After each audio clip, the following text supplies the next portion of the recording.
Thinking about selling your preschool or childcare business but have no idea what the process actually looks like?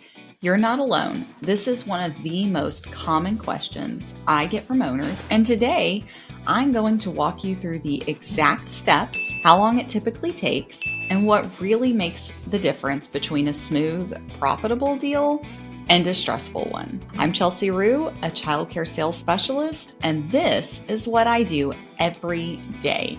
Help preschool owners like you exit with clarity, dignity, and confidence.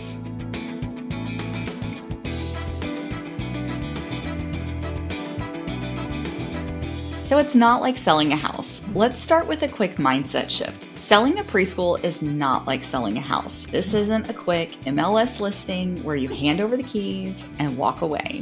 Bye. You're not just selling a physical location. You're transferring relationships, systems, staff, and the reputation you've built over years. And that makes the process more personal, more complex, and a whole lot more strategic. It's not hard, but it does require planning, discretion, and the right support. The initial consultation. Everything starts with a conversation. We talk about what you want, what your timeline looks like, and what condition your business is really in, financially, physically, and emotionally. Are you selling the business only, or does the real estate come with it? What are your goals? Is it retirement, a new chapter, less stress? You don't have to have it all figured out, but this step is about alignment, education, and getting clear on whether now is the right time or how to get ready if it's not. So, steps 2 and 3, let's talk about the valuation and confidential listing. Next, we're going to dig into the numbers. I'll look at 2 to 3 years of your P&Ls, tax returns, enrollment trends, staff structure, and property or lease details. We want a full picture of what the business can do so we can determine the value, and if needed, clean up a few things before going to the market. Once we're ready, we're going to list your business confidentially. No signs, no public posts, and no random inquiries. Only serious, vetted buyers see the details, and only after signing an NDA. This is where industry-specific expertise matters. I know how to tell the story of what your school is in a way that resonates with your buyers and protects your legacy. So steps 4 and 5, let's talk about buyer inquiries and the LOI. So when buyers express interest, we have them sign a non-disclosure agreement and fill out a buyer profile so we know who's serious and financially qualified. If they're a good fit, we schedule calls or visits. And when someone is ready to move forward, they'll submit a letter of intent, or LOI, which is a non-binding offer. It includes the price, what's included in the deal, the proposed timeline, and any other conditions. This is the point where things get real and where the negotiation begins. Step 6, due diligence. So once you accept an LOI, the buyer begins due diligence.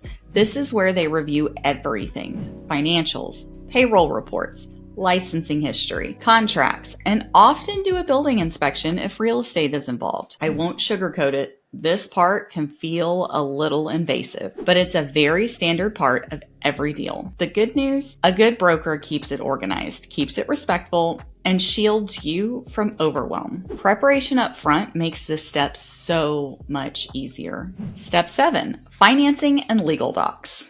While due diligence is happening, the buyer is also working behind the scenes with lenders, attorneys, and insurance providers. On your end, you'll be reviewing the legal documents and negotiating final terms with your attorney or advisor. This step is often happening at the same time as due diligence, which is why a good team makes all the difference in keeping everything moving forward. Step 8. Closing day! And finally, we get to closing day. This is the moment you sign the papers, hand over the keys, and officially step into your next chapter. Some sellers choose to stay on for a few weeks to support the transition, especially if the buyer is new to childcare. Others prefer a clean break. Either way, closing day marks the end of one season and the start of something new. So how long does this process take?